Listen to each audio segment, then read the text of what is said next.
Hello दर्शकों, आप सब लोग कैसे हैं। मैं यही ध्यान और भावना करता हूं कि आप सब लोग कुशल मंगल से होंगे, प्रसन्नचित्त होंगे, खुश होंगे, मस्त होंगे, मग्न होंगे, दुरुस्त होंगे, चुस्त होंगे।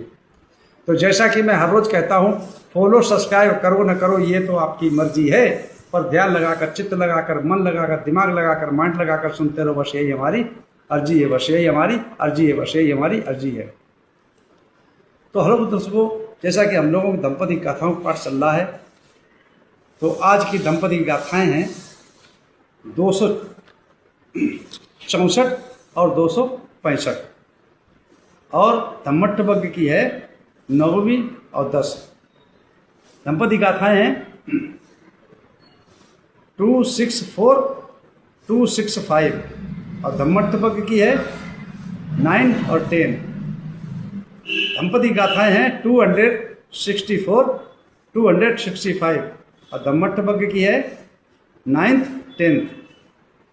तो इन गाथाओं को तथागत सम्यक संबुद्ध ने किस जगह पर, किस स्थान पर, किसको लक्ष्य बनाकर, किस कारण इन गाथाओं को उपदेशित किया है, चलते हैं उस कारण की तरफ, उस जगह की तरफ, उस स्थान की तरफ, उस वजह की तरफ।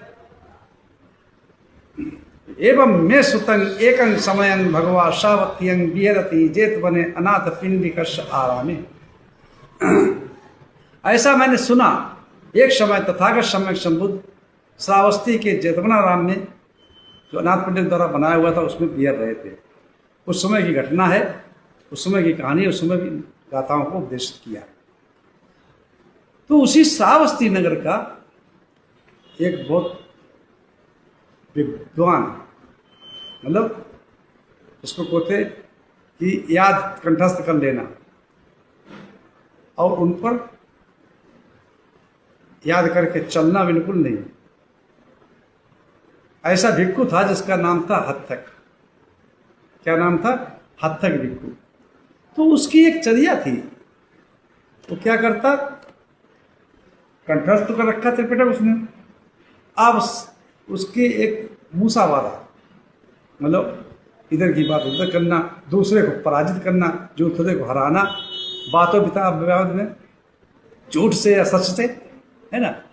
तुम्हें क्या मालूम, ऐसा लिखा, ऐसा है, ऐसा भगवान ने कहा, ऐसा शास्त्र ने कहा, ऐसा अर्थ ने कहा। उसकी ये दिनचर्या बन गई थी, कभी चुप लगा के बैठ नहीं सकता। आज भी ऐसे स्वभाव के लोग समाज में व्याप्त हैं कि वो चुप नहीं बैठ सकते, फालतू बातें इधर उधर ले लो, है ना। ज्ञान की बात हो तो अगर बात आ जाए तो उसको अमल में बिल्कुल ना लाते हो, आचरण में बिल्कुल ना लाते हो, अपने कर्तव्य पर बिल्कुल ना अमल करते हो, लेकिन दूसरों को समझाएंगे, दूसरों को उपदेशित करेंगे और 1 मिनट चुप लगा के नहीं बैठेंगे। जहाँ बैठेंगे, जिसके पास बैठे, तो उसको सामने वाले को पराजित करने के लिए कोशिश करेंगे, उसको हराने की कोशिश करेंगे। आज भी ऐसे हैं। तो ये उनकी दिनचर्या बन गई थी। जहाँ भी बैठते, जिस भिक्खुओं के पास बैठते, जहाँ भी जाते, तो उनको बातों विवाद में हरा देते थे और अपने बड़ा खुश होते थे कि हमने पराजित कर दिया, हमने जीत लिया, हमने उसको हरा दिया। एक समय क्या हुआ, जो तीर्थंकर थे, निगंथ, उनके आश्रम में जाकर उनको कह के आए कि कल फलाने स्थान पे, फलानी जगह पर और फलाने समय आना, मैं तुमसे सबसे बात जो है वाद विवाद करूंगा। और सबको पता था कि ये तो फालतू की बातें करते हैं। तो ये अपने यथा समय पर और यथा स्थान पर जिस जगह बताया तो वहाँ पहुँच गए, लेकिन वहाँ पर कोई भी तीर्थंकर, कोई भी निगंथ नहीं आया। सबको पता था इनसे जीतना तो मुश्किल ही है। कि अब भाई बहुत से ऐसे बात नहीं होते आज के समय में कि अगर उनके जीतना चाहो बातों तो नहीं जीत सकते, वो अपनी रखेंगे, चाहे झूठ हो या सच हो, सत्य हो या असत्य हो, रखेंगे अपनी। तो ऐसे ही थे, इसलिए वो तो गए ना, ये अपने फालतू, वो देखो भाग गए, वो नहीं है, वो हार गए, पहले पराजित हो गए, पहले ही उन्हें हार मान ली, भाग गए, भागे जा रहे हैं। ये चर्चा और जोरों से चली, और जोरों से जब चली तो तथागत सम्यक संबुद्ध के पास भी कानों तक पहुंची। तो तथागत सम्यक संबुद्ध ने उसी समय पर भिक्षु संघ को आमंत्रित करके और एकत्रित करके और इन गाथाओं को कहा है। और उससे पूछा, किससे? हत्तक भिक्षु से, कि तुम ऐसा करते हो? कि हाँ बोलते ही, मेरे सामने कोई टिक नहीं सकता, मैं इतना जानकार हूं वार्तालाप में, बात विवाद में, मैं टिक ही नहीं सकता, मैं पराजित कर देता हूं।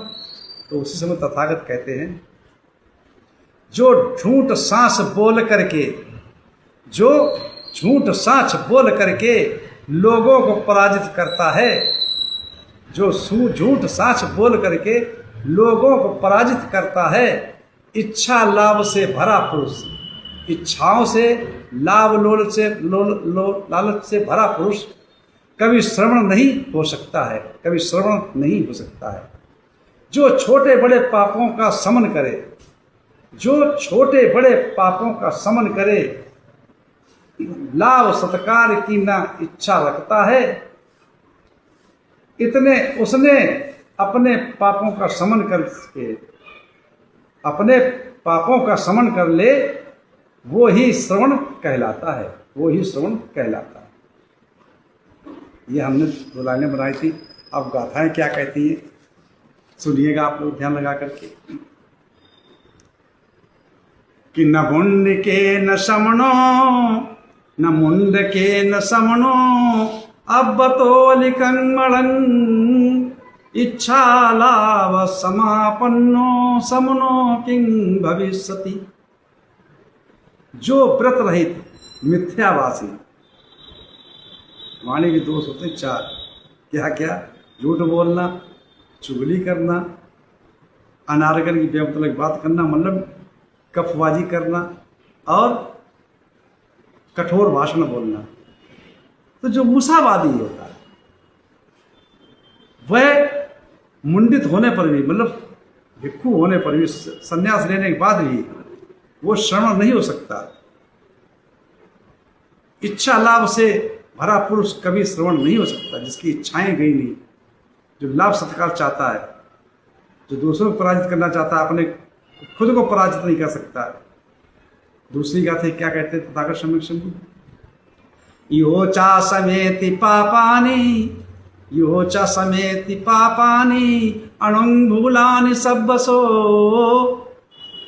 समित्तता ही पापानं समनोति पपुच्यति। किंतु जो छोटे बड़े पापों का सर्वथा शमन करता हो, मतलब शमन मतलब नष्ट करता हो, खत्म करता हो, जो छोटे बड़े पापों को हमेशा खत्म करने वाला है, शमन करने वाला है, दमन करने वाला है, पापों का शमन करने के कारण ही वह पक्का श्रवण कहलाता है, वह पक्का श्रवण कहा जाता है, वह पक्का श्रवण कहा जाता है। दूसरे को जीतने के बजाय अपने आप को जीतो। ये झूठ वचन से अलग रहो, चुगली करने से अलग रहो, बातों विवाद से किसी दूसरे पर अपने आप को, तो तुम्हारे अंदर लोभ, राग, द्वेष, मोह, लोभ, लालच, ईर्ष्या, खिंचाव, तनाव भरा, इनको समन करो, तब पक्के श्रवण बन सकते हो। और जिसने काषाय वस्त्र धारण कर दिए, संन्यास ले लिया, भिक्षु बन गए, लेकिन अपने आप को समन नहीं किया, तो श्रवण नहीं हो सकते। इसी के साथ मैं अपनी वाणी विराम देता हूँ। आप सब लोग मंगल हो, कल्याण हो, सुखी जीवन हो, निरोगी काया हो, दुख दूर हो जाए, सुख से वास करो, हमेशा प्रशंसित करो। आप सब लोग मंगल हो, मंगल हो, मंगल हो।